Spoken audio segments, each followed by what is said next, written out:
SSC, MTS और हवलदार पदों पर जिन कैंडिडेट्स ने एग्जाम दिया था उनके लिए बड़ा अपडेट है, और अपडेट है आंसर की से रिलेटेड। और ये अपडेट है कि आपकी आंसर की जल्द ही रिलीज हो जाएगी, और जब रिलीज होगी तो आप ऑफिशियल वेबसाइट यानी कि ssc.gov.in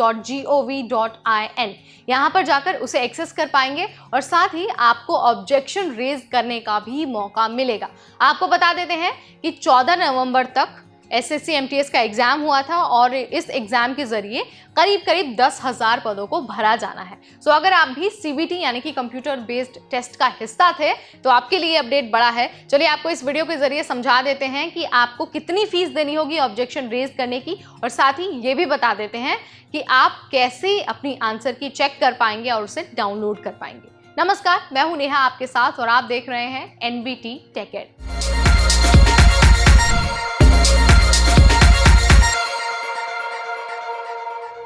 तो दोस्तों, एसएससी एमटीएस का एग्जाम जब भी होता है तो लाखों कैंडिडेट्स उसके लिए अप्लाई करते हैं। इस बार भी 10,000 के करीब हवलदार और मल्टीटास्किंग स्टाफ के लिए जो भर्ती है वो निकली थी, और लाखों कैंडिडेट्स ने इस भर्ती का जो एग्जाम है वो दिया था। 14 नवंबर को एग्जाम एंड हो गया, और उसके बाद से ही जो कैंडिडेट्स हैं वो लगातार इंतजार कर रहे हैं अपनी आंसर की का, क्योंकि पहले आंसर की आएगी, जो प्रोविजनल आंसर की है वो रिलीज होगी, और उसके बाद ही आपका रिजल्ट आएगा। देखिए, रिजल्ट के बारे में भी अपडेट है। अपडेट ये है कि दिसंबर में आपका रिजल्ट आ सकता है, लेकिन अभी किसी भी वक्त आंसर की रिलीज हो सकती है, और जो ऑफिशियल वेबसाइट है एसएससी की नई वाली वेबसाइट, वहीं पर आपको आपकी आंसर की मिलेगी। और जब एक बार आप प्रोविजनल आंसर की डाउनलोड कर पाएंगे, उसके बाद जब आपके पास आंसर की आएगी तो आपको मौका मिलेगा ऑब्जेक्शन रेज करने का। और इस बात का ध्यान रखना है कि आपको 100 रुपये हर ऑब्जेक्शन के लिए देने होंगे। अगर आप फीस नहीं भरते हैं ना, तो जो आपका ऑब्जेक्शन है उसे एक्सेप्ट नहीं किया जाएगा, और कैंडिडेट्स के ऑब्जेक्शन के आधार पर फाइनल आंसर की आएगी,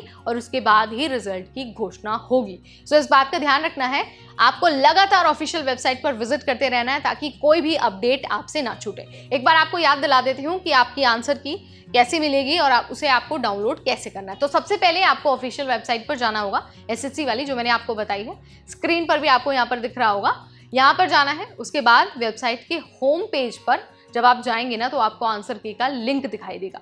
लिंक पर आपको करना होगा क्लिक करते ही आपको अपनी क्रेडेंशियल दर्ज करने के लिए कहा जाएगा। आप अपनी जो डिटेल है वो फिल करिए, और फिल करने के बाद उसे सबमिट कर दीजिए। जब आप अपने क्रेडेंशियल उसमें फिल करेंगे, दर्ज करेंगे ना, तो आपको सबमिट करना होगा। सबमिट करते ही जो आपकी आंसर की है ना, वो आपके स्क्रीन पर आ जाएगी। अब आप उसे चेक कर लीजिए और देख लीजिए, और उसे डाउनलोड करके रख लीजिए। उसके बाद अगर आपको लगता है कि भाई ऑब्जेक्शन रेज करने की ज़रूरत है, तो उसका भी मौका आपको मिलेगा, उसकी अपॉर्चुनिटी आपको मिलेगी, लेकिन फीस आपको भरनी होगी 100 रुपये। ठीक है, हर ऑब्जेक्शन के लिए 100 रुपये आपको देना होगा। आप उसी के अकॉर्डिंग अपना ऑब्जेक्शन रेज कर पाएंगे, और जब आप ऑब्जेक्शन रेज करके सबमिट कर देंगे तो सारे ऑब्जेक्शंस के आधार पर फाइनल आंसर की रिलीज होगी, और फिर आएगा रिजल्ट। तो किसी भी वक्त आपकी आंसर की वेबसाइट पर अपलोड हो सकती है। आपको बस लगातार ऑफिशियल वेबसाइट पर विजिट करते रहना है, और हमारे चैनल पर भी बने रहना है, क्योंकि हम भी आपको लगातार हर अपडेट देते रहेंगे। फिलहाल इस वीडियो में इतना ही। मुझे यानी नेहा को दीजिए इजाजत। देखते रहिए एनबीटी टेक एड।